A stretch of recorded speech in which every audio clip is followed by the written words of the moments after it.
नमस्कार, आप देख रहे हैं ग्रैंड न्यूज नेटवर्क और मैं हूं आप सभी के साथ आयुषी। चलिए नजर डाल लेते हैं आज की तमाम खबरों की ओर।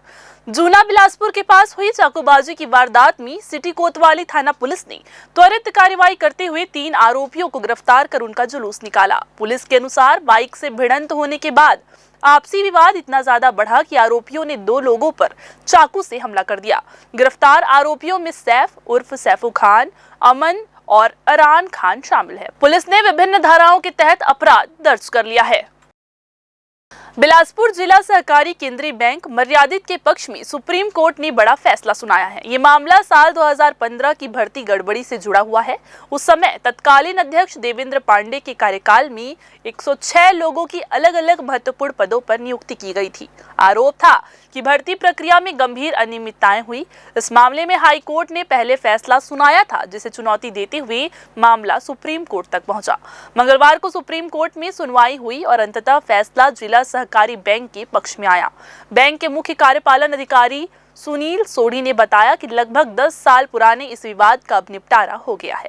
उन्होंने कहा कि ये फैसला बैंक की साख और पारदर्शिता के लिए महत्वपूर्ण है। गौरतलब है कि इस भर्ती गड़बड़ी के चलते लंबे समय तक कानूनी लड़ाई चली और कई नियुक्तियों पर सवाल उठे। अब सुप्रीम कोर्ट के इस निर्णय के बाद बैंक के पक्ष में स्थितियां साफ हो गई है।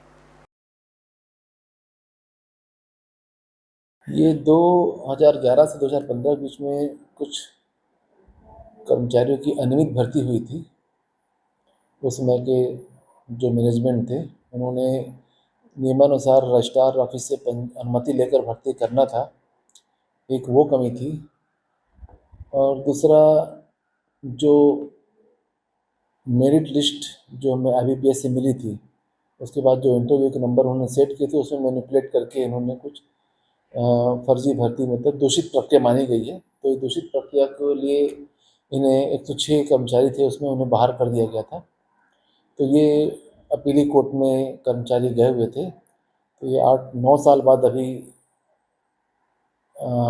DB का आदेश हमें प्राप्त हुआ कि 3 महीने के अंदर इनके ऊपर जो भी आपको इनकी बातों को सुनते हुए, इनकी व्यक्तिगत इनको सुनवाई का मौका देते हुए, इनकी बातों को रखते हुए दोबारा निर्णय करें। 3 महीने का समय दिया और कहा कि जो आप निर्णय लेना चाहें ले सकते हैं। तो हमारे द्वारा पूरी प्रक्रिया का पालन करते हुए स्टाफ कमेटी के मध्य ही जांच प्रतिवेदन रखा गया और ये निर्णय लेके सुप्रीम कोर्ट को हमने आदेश भेज दिया और आज उसकी हियरिंग थी और वहाँ पर उनका प्रकरण खारिज हो गया। बिलासपुर के सिरगिट्टी थाना क्षेत्र स्थित सूर्या विहार फेज 2 में एक शिक्षिका के मकान में देर रात उपद्रवियों ने जमकर उत्पात मचाया। आरोप है कि शिक्षिका के सहकर्मी के पति ने अपने साथियों के साथ मिलकर इस वारदात को अंजाम दिया है। हंगामे के दौरान आरोपियों ने कार, साइकिल, रेलिंग, खिड़की और दरवाजों को तोड़ डाला। पूरी घटना का CCTV फुटेज भी सामने आया है, जिसमें आरोपियों की हरकतें साफ नजर आ रही हैं। वहीं पुलिस मामले की जांच कर रही है। इधर बिलासपुर के सकरी थाना क्षेत्र में हुई चाकूबाजी की वारदात में गंभीर रूप से घायल युवक की जान सिम्स के डॉक्टरों ने बचा ली। बीते 31 जुलाई को चोर भट्टी में मामूली कहासुनी के बाद आरोपियों ने युवक पर 17 बार चाकू से वार किया था, जिसमें उसकी अतड़ी सहित शरीर के कई हिस्सों में गंभीर चोटें आई थी। हालत नाजुक होने के बावजूद डॉक्टरों ने सफल ऑपरेशन कर युवक को मौत के मुंह से बाहर निकाला। इस घटना से पूरे क्षेत्र में दहशत फैला दी है और पुलिस आरोपियों की तलाश में जुटी हुई है। बिलासपुर में सेंट्रल यूनिवर्सिटी के कार्यक्रम में पहुंचे मुख्यमंत्री को छात्र हित में ज्ञापन देने पहुंचे 4 छात्रों को पुलिस ने हिरासत में लेकर जेल भेज दिया है। कोरी थाना पुलिस ने NSUI से जुड़े सार्थक मिश्रा, सुदीप शर्मा, अवनीत पांडे और शुभम जायसवाल के खिलाफ धारा 151 के तहत कार्रवाई की। बताया जा रहा है कि ये सभी छात्र मुख्यमंत्री को अपनी मांगों का ज्ञापन सौंपने खड़े थे, तभी पुलिस ने उन्हें पकड़ लिया। इधर बिलासपुर जिला सहकारी केंद्रीय बैंक में हुई स्टाफ कमेटी की बैठक में आखिरकार दूषित भर्ती के जरिए आए 29 कर्मचारियों को दोबारा बाहर का रास्ता दिखा दिया गया। हाईकोर्ट के आदेश के बाद बैंक ने विभागीय कार्यवाही पूरी करते हुए एक शाखा प्रबंधक, 4 सहायक लेखापाल, 8 पर्यवेक्षक, 6 लिपिक सह कंप्यूटर ऑपरेटर और 10 समिति प्रबंधकों को सेवा से पृथक कर दिया। दिलचस्प बात तो ये है कि ये वही कर्मचारी है जो पहले भी बर्खास्त हो चुके थे, लेकिन न्यायालयीय लड़ाई के भरोसे फिर से कुर्सी पर लौटे थे। सुप्रीम कोर्ट ने भी 12 अगस्त 2025 को इनकी अर्जी खारिज कर मानो साफ कह दिया कि गलत रास्ते से आए तो बार बार बाहर ही जाना पड़ेगा। अब बैंक ने भी हाई कोर्ट में कैविएट दाखिल कर ये साफ कर दिया है कि इस भर्ती की फाइल शायद अब सिर्फ न्यायालय और इतिहास में ही बचेगी।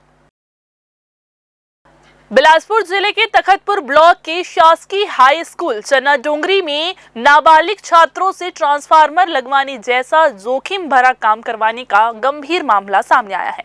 ये न सिर्फ बच्चों की जान के लिए खतरा था, बल्कि बाल श्रम और सुरक्षा से जुड़े कानूनों का भी उल्लंघन था। घटना के बाद डीईओ ने कार्रवाई की चेतावनी दी है। चन्ना डोंगरी हाई स्कूल में पढ़ाई करने आए स्कूली बच्चों को किताब कॉपी छोड़कर ट्रांसफार्मर लगाने जैसे खतरनाक कार्य में लगा दिया गया। इस घटनाक्रम ने शिक्षा विभाग और बिजली विभाग दोनों की कार्यप्रणाली पर गंभीर सवाल खड़े कर दिए हैं।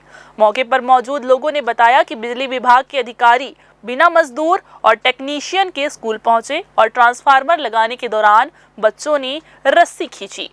न तो किसी तरह के सुरक्षा उपकरण का इस्तेमाल किया गया और न ही प्रशिक्षित स्टाफ की मौजूदगी रही। ग्रामीणों के अनुसार बिजली से जुड़े कार्यों में छोटी सी गलती भी बड़े हादसे में बदल सकती है। अगर रस्सी अचानक छूट जाती या तार में खराबी आ जाती तो बच्चों की जान पर गंभीर खतरा था। बिलासपुर के सिटी कोतवाली थाना क्षेत्र के कश्यप कॉलोनी के पास एक पुलिस आरक्षक पर कुछ युवकों ने रॉड से हमला कर दिया। जानकारी के अनुसार आरक्षक की गाड़ी को ठोकर लगने के बाद दोनों पक्षों में विवाद हो गया। देखते ही देखते विवाद मारपीट में बदल गया और युवकों ने रॉड से आरक्षक पर कई वार कर दिए, जिससे उसके सिर पर गंभीर चोटें आ गई। मौके पर मौजूद लोगों ने घटना की सूचना पुलिस को दी, जिसके बाद टीम ने तुरंत कार्रवाई करते हुए 3 आरोपियों को हिरासत में ले लिया। घायल आरक्षक को इलाज के लिए अस्पताल भेजा गया है। वहीं पुलिस पूरे मामले की जांच में जुटी हुई है। दिलीप सिंह जो कि कश्यप नगर के रहने वाले हैं, ये थाना आए हुए थे, जिसको चोट लगी हुई है, जो अपने घर के सामने ही कार में खड़े थे और पीछे से एक स्कूटी आकर इसे ठोकर मारी है। ये उतरकर उनसे पूछे हैं कि ठोकर कैसे मार दी है। इसी बात को लेकर जो स्कूटी चालक है विवाद करने लगा और अपने अन्य साथियों को बुलाकर उनके साथ मारपीट किया है और उनको चोट आया है, जिसको अभी मुलाहिजा के लिए भेजा गया है और विवेचना में लिया गया है। एफआईआर किया जाएगा अभी। और जो आरोपी लोग थे वो 3 लोगों को उठाकर पूछताछ किया जा रहा है। अभी तक तो पुरानी रंजिश वाला कोई मामला सामने नहीं आया है। ये जांच से ही पता चलेगा कि पुरानी रंजिश है या अन्य मामला है। ये आरक्षक के पद पर पदस्थ है और आज अपने घर में शाम को था, वहीं पर घर के सामने की ही घटना है। बिलासपुर के थाना सकरी क्षेत्र अंतर्गत कोटा मोड़ के पास रक्षाबंधन की रात एक दर्दनाक सड़क हादसे में दंपति की खुशी मातम में बदल गई। आप सभी को बता दें, जानकारी के मुताबिक कोमल राम पाटले 12 अगस्त की रात अपनी पत्नी पूनम पाटले के साथ गांव झलरी से रक्षाबंधन मनाकर मोटरसाइकिल से घर अमेरी लौट रहे थे। जैसे ही वे कोटा मोड़ के पास पहुंचे, पीछे से आ रही स्कूटी के चालक ने तेज और लापरवाही पूर्वक वाहन चलाते हुए उनकी बाइक को साइड से जोरदार टक्कर मार दी। टक्कर लगते ही दोनों सड़क पर गिर पड़े, जिसमें पूनम पाटले गंभीर रूप से घायल हो गई और मौके पर ही बेहोश हो गई। राहगीरों की मदद से उन्हें तुरंत सिम्स अस्पताल ले जाया गया, जहां डॉक्टरों ने उसे मृत घोषित कर दिया। सूचना पर सकरी पुलिस मौके पर पहुंची और स्कूटी चालक के खिलाफ धारा 106(1) बीएनएस के तहत मामला दर्ज कर आगे की जांच शुरू कर दी गई। तो ये थी आज की बुलेटिन की तमाम खबरें। अगली बुलेटिन में फिर होगी आपसे मुलाकात। तब तक के लिए पूरी टीम के साथ मुझे दीजिए इजाजत। नमस्कार।